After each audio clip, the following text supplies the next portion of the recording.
Hey, do you want to go for another drink? I didn't get to drink much, and I kind of feel like getting a little tipsy. Is that okay? I was tired. Even though I was tired. With those sultry eyes looking at me, there's no way I could say no. I nodded slightly and entered a nearby bar with her. My name is Travis, I'm 30 years old. As a physical therapist, I am responsible for my patients' rehabilitation. I perform treatments and support recovery for patients whose physical functions have been impaired by injury or illness, aiming to maintain and improve their abilities. I think about how to approach each case to help their bodies recover as much as possible. I plan the treatment, observe their reactions, and adjust my methods. It's a very rewarding job. During a break, while considering an approach for a patient who had ankle surgery, I felt a jolt on my shoulder. Hey! Did you watch the boxing match yesterday? It was awesome. A guy talking to me while pretending to shadowbox was my coworker Tyler, who is the same age as me. No, I didn't. My shoulder hurts, so take it easy. When I responded curtly, Tyler started acting up. Oh, seriously? Just a light tap hurts? You need to train more. Though maybe I'm just getting stronger. Tyler can be annoying when he's like this, so I decided to ignore him. Still, Tyler is the kind of guy who doesn't let up. I started going to a martial arts gym recently. See, he starts talking even if I don't ask. They said I have a good sense of it. I'll get strong quickly. If someone scary bothers you, I'll protect you. You look pretty weak, after all. I finished my lunch and stood up. Alright, then protect me if Director Owen bothers me, I said, starting to walk back to work even though there was some break time left. From behind, Tyler yelled, "That's not what I meant by scary." Even I can't defy Director Owen, making the other staff laugh. I don't like watching or doing martial arts. I can't stand seeing people in pain. That's why, in my rehabilitation, I carefully adjust the pressure and approach to ensure it doesn't cause much pain to my patients. Despite that, Tyler keeps inviting me to the martial arts gym, but I always politely decline. Maybe it's because we're the same age and he finds it easy to approach me, or maybe I'm just his target for teasing. I don't know, but Tyler often messes with me. He's probably a good guy at heart, but our hobbies don't match at all, so I wish he'd leave me alone. Travis! Wanna go to a mixer? Here he comes again. And a mixer, of all things.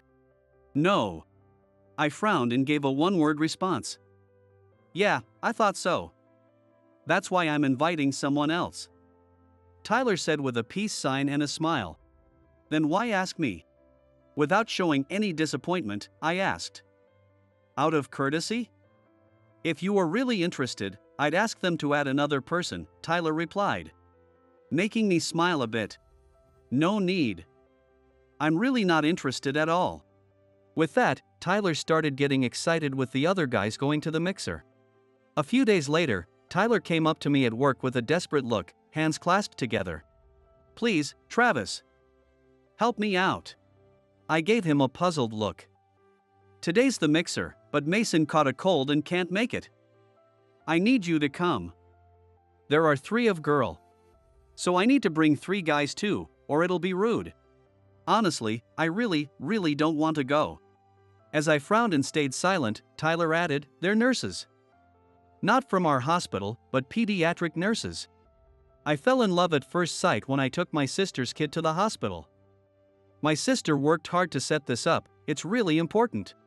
Apparently, Tyler's sister is friends with the receptionist at the pediatric clinic, and she set up the mixer for him. Tyler once said his sister is scary, so he must have worked hard for this. Or rather, his sister did. I can't just brush this off. I'll bring everyone down. It's not that I'm not interested in women. I do want a girlfriend, and I want to get married. But I absolutely hate the vibe of mixers where you meet people for the first time. I'm shy, and there's no way I can keep up with the atmosphere or hold a conversation. Even though I said this to refuse, Tyler kept pleading, saying things like I'll keep the mood up and I won't let you down.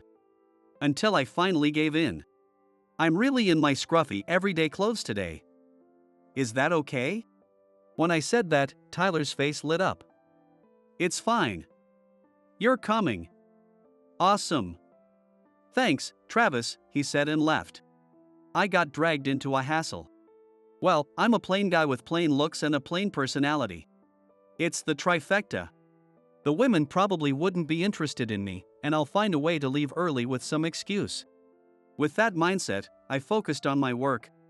After work, I walked into the locker room feeling heavy-hearted, and Tyler handed me a paper bag. I peeked inside and saw clothes. "What's these?" I asked, and Tyler gave a clumsy wink. "I invited you last minute, so I bought this during lunch. Here, take it and change." Inside was a decent shirt and pants, not quite a suit but relatively smart. "I can't accept this. I'll wash and return them," I said, but Tyler smiled and said, "It's fine, they're a different size." True, I'm 5 feet 7 inches. Tyler, who's 6 foot, is quite a bit taller. When I offered to pay, he refused that too. I really appreciate it today. The venue is a pretty fancy private restaurant, and you'd feel out of place in scruffy clothes.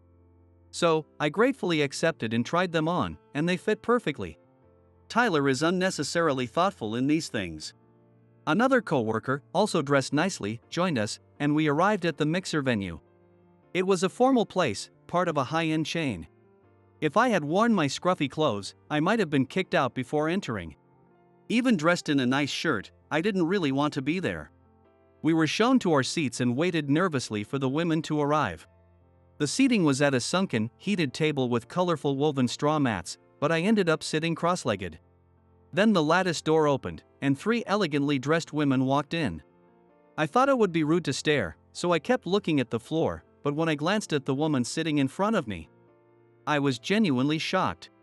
With large, clear eyes, a straight nose, and slightly plump lips with light lipstick, she was a beauty. She was the woman I met when I was hospitalized after an injury in high school. That was 13 years ago. There's no way she would remember. Why do I remember? Because I fell in love with her, left the hospital without confessing my feelings, and parted ways. Her smile has been stuck in my mind for these 13 years. We introduced ourselves. Her name was Amy. It matched the name I remembered. I honestly don't remember the other women, but it seemed like Tyler's crush was the woman sitting to Amy's left, as he kept talking to her. She seemed gentle and kind. I pretended to look down while watching Amy's every move. This makes me just a creepy guy. Tyler, of all people, noticed my nervousness. This guy's shy. He'll get used to it soon, so bear with him, and you're nervous. Should you down a strong drink? He teased. Please, just stop. Instead of bothering with me, Tyler should focus on approaching the woman he's interested in. I thought. He was probably nervous too. By paying attention to me, he was trying to keep his composure. Also, arguing back would only dampen the mood. I could only make small talk with Amy while dodging Tyler's teasing. As we passed the time like this, the lattice door to our private room suddenly opened. I thought it was a server, but it wasn't. A burly man was leaning against the door. With tan skin and a beard, his eyes were completely glazed over. Maybe because the room was warm or because he was drunk, his muscles bulged under his tight short-sleeved shirt, and his neck was thick. Everyone in the room was scared by his appearance. Is this the wrong room? Tyler barely managed to respond, yes. I thought he would leave, but... Oh. Wow, 3 beauties. Mind if I join? He said, stumbling in. He seemed very drunk. The man wedged himself between Amy and Tyler's crush and started talking to them. Tyler quietly left. He was probably going to get a server. I wanted to wait for that. But I couldn't wait for Tyler to return with a server. Because the man wrapped his arm around Amy's shoulder and brought his dirty face close to her beautiful one. Amy's face froze in fear, her eyes teary. The moment I saw that, I stood up and swiftly moved behind the man. Sorry. With that one word, I grabbed the arm around Amy's shoulder, pulled it towards me, and trapped the man's body with my legs. The man let out a strange noise. I'm sorry. I'm sorry. I'm sorry. I apologized while locking him in a hold he couldn't escape from. The man groaned in pain, trying to break free. I'm sorry. Please don't resist. It'll hurt more if you do. The man managed to gasp out, who are you? But I just kept apologizing. I don't like seeing people in pain. As I held him in place, Tyler came rushing back. I brought someone from the same group and a server. Behind Tyler were 3 burly men who looked like the drunk guy and a flustered server. A few minutes later, the drunk man, sobered up by my hold, bowed his head. The other members of his group also bowed deeply. The group offered to cover our bill as an apology, and although we declined, they insisted, saying let us pay as a matter of honor. And took the bill, a bit unsteady. Just before leaving, the man turned back. I'm pretty strong in wrestling, but who are you really? I tried to brush it off, but Tyler looked at me and asked, Travis, what's going on? And everyone else's eyes were also on me. I couldn't dodge it any longer. I did judo for a long time. Until about my sophomore year of high school. To put it simply, I'm a black belt. Everyone gasped in admiration, and the drunk man said, I see, and left. As the room quieted down, Tyler muttered, You're amazing, then exclaimed excitedly. Wow! You're strong. That's awesome. I look lame now, even though I'm weaker than you. Seeing Tyler go from excitement to dejection, I looked at him. I think you're the amazing one, Tyler. Tyler's face looked a bit funny as if asking, How so? You got clothes for me and went out first to get help. It must have taken a lot of courage to act in that situation. I want to be as thoughtful as you. Tyler always bothers me because I usually stay by myself at work. While I prefer being alone, Tyler probably sees me as isolated. His frequent attempts to talk to me are his way of being kind. Since Tyler's crush was watching, I decided to give him some credit. Thanks for always looking out for me. You're kind and thoughtful, and because of you, work is fun. I hoped these words would make his crush think better of him. As I watched Tyler blush and get excited, I thought about that. Tyler managed to get us to a second party at a karaoke place. However, I declined, saying I was tired. I don't like singing, so karaoke is torture for me. But I did gather some courage. I exchanged contact info with Amy. I even managed to ask if she had a boyfriend, and she said no, so I hope to get closer to her slowly. Smiling to myself, I walked towards the station, hearing the sound of high heels approaching. I turned around to see Amy running towards me. Surprised, I ran to meet her.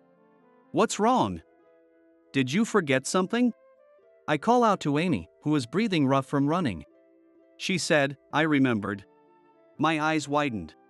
You were the judo boy I was assigned to as a nursing student, right? I was taken aback. I didn't realize it. I'm usually good with faces. You had a buzz cut back then. You noticed me, didn't you? Caught red-handed, I was surprised. I thought you were glancing at me. When I remembered, it all made sense. Your gaze wasn't one of interest but asking, do you remember me? I wondered if I had such a wistful gaze. You managed to get your father's approval, right? She said, and I thanked her. Yes. Thanks to your encouragement back then. She laughed. I didn't do much. Hey, how about we go for another drink? I didn't get to drink much, and I skipped the second party. I kind of feel like getting a little tipsy. Is that okay? I was tired. But, with those sultry eyes looking at me, there's no way I could say no. I nodded slightly and entered a nearby bar with her. We sat at the counter, side by side. We were so close our shoulders almost touched. My heart was pounding loudly. Meeting like this, after more than 10 years. I was a student back then, so I was 21. She started the conversation, and I added, I was a sophomore in high school, hospitalized for a ligament rupture. Back then, while lying in the hospital bed, a scary nurse came in and introduced a cute woman with big eyes, saying she was a student and would be my caretaker. I agreed immediately. The dull hospital life felt suddenly brightened.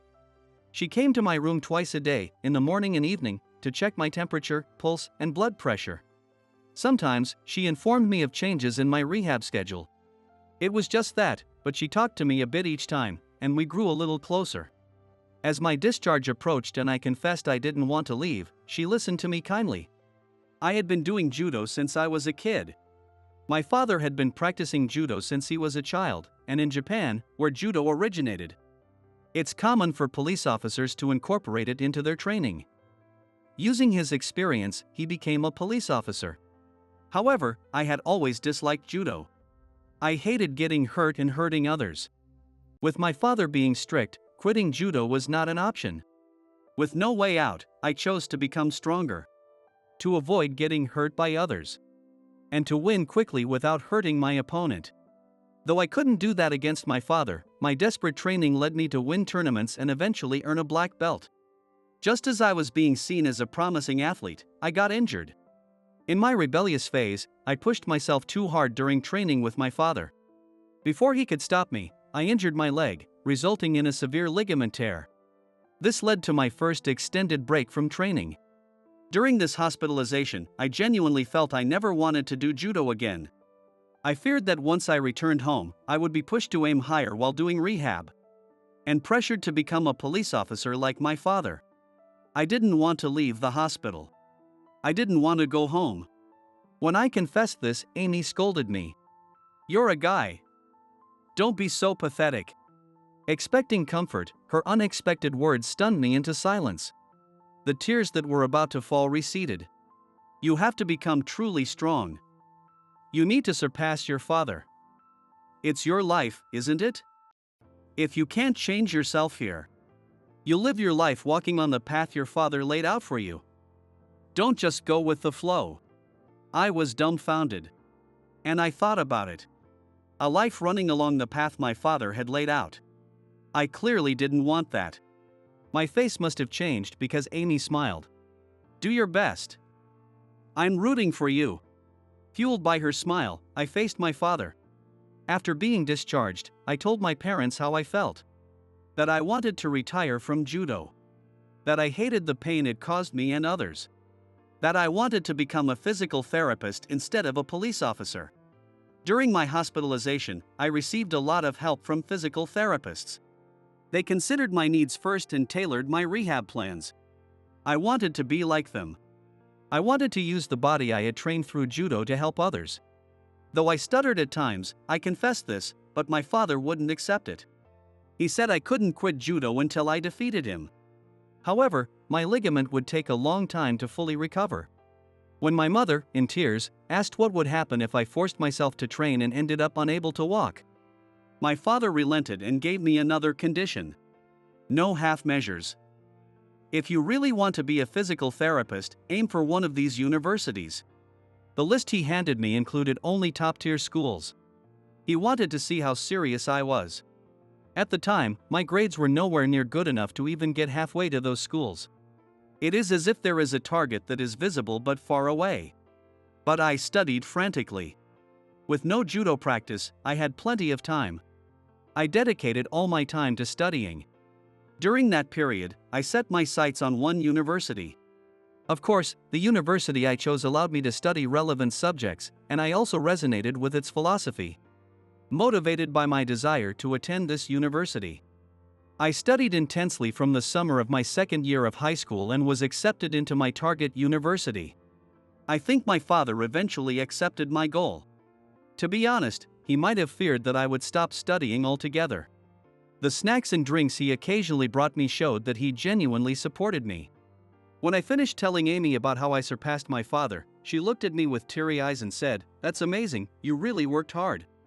That university is truly prestigious. I respect you," and she applauded me. "Your words changed me, Amy," I said, looking straight into her eyes. She fidgeted and said, "I feel bad, so I'll tell you, those words were like me talking to myself." Surprised, I listened as Amy shared her story. She revealed that becoming a nurse was also her parents' suggestion. With good benefits and plenty of job opportunities.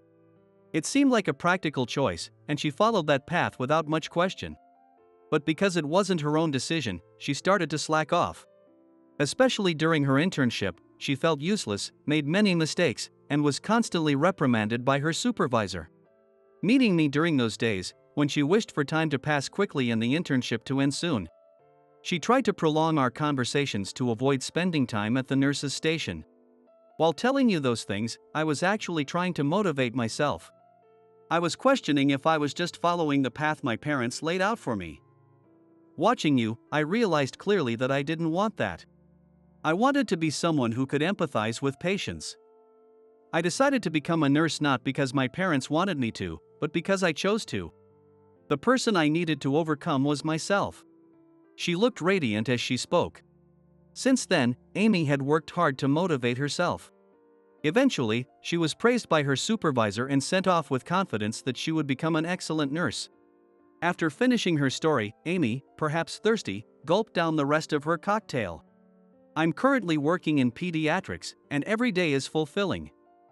I have that time to thank for not giving up, and maybe it's partly thanks to you, Travis, she said with a smile while ordering another cocktail from the bartender. She looked so beautiful that I felt dizzy, not just because of the alcohol. She clinked her glass against mine. I think it took a lot of courage for you to use your judo skills in that fancy restaurant. You seem to have hidden the fact that you practiced judo. But, thank you for saving me. I was really scared then. With her cheeks slightly flushed, she continued, Travis, you were really cool, she said. I took a sip of my drink to soothe my dry throat and said, I'm glad I could help you. For the first time, I felt that it was good I did judo. Amy laughed heartily. Encouraged by the alcohol, I gathered my courage. Meeting you again here feels like fate. So, even if it's just as friends, would you go out with me? My heart was pounding so hard it felt like my whole body had become a heart. As she looked at me and smiled, Amy's face moved closer to mine. I felt a soft sensation on my cheek. Then Amy's face slowly moved away. She had a mischievous expression. Actually, I'm quite impatient and proactive. I'm not planning on taking it slow, so be prepared, she declared with a wink. If I don't step up my game, I won't be able to keep up with her. I vowed to become a reliable man. A few years later. One more time. My 3-year-old son, lying down and almost crying, shouted while looking at the ceiling. Again? I'm getting tired, let's stop soon, I suggested, but he shook his head vigorously. One more time. At that moment, Amy walked in. Okay, I brought snacks, so let's take a break, she said, and my son, forgetting about wanting another match, rushed to the less sweet muffins Amy had made. After being freed from my son, Amy laughed and said, Good job, offering me a muffin. It's been 4 years since Amy and I got married. I struggled with the idea of teaching judo to my son, but deep down, judo is a fundamental part of me. It gave me the strength to protect. It also taught me patience. My explosive focus is thanks to judo. And most importantly, my self-confidence comes from having the strength that judo gave me. If I were just weak, I wouldn't have been able to endure Tyler's teasing. The soft heart instilled in me by judo gave me the strength to brush off Tyler's teasing. I want my son to develop that same mindset, so after discussing with Amy, we decided to teach our son judo. Unlike me, he's got a strong competitive spirit. He'll probably be good at judo. Dad would be happy. My father, now a doting grandfather, spoils my son with a soft gaze. It's hard to believe he was ever so scary. He got his competitive spirit from me, Amy said, smiling at our son. Her smile was dazzling. I placed my hand on Amy's swollen belly. I hope this one will be kind like me. Amy laughed heartily. Listening to her laughter echo through the small room, I realized how truly happy I was.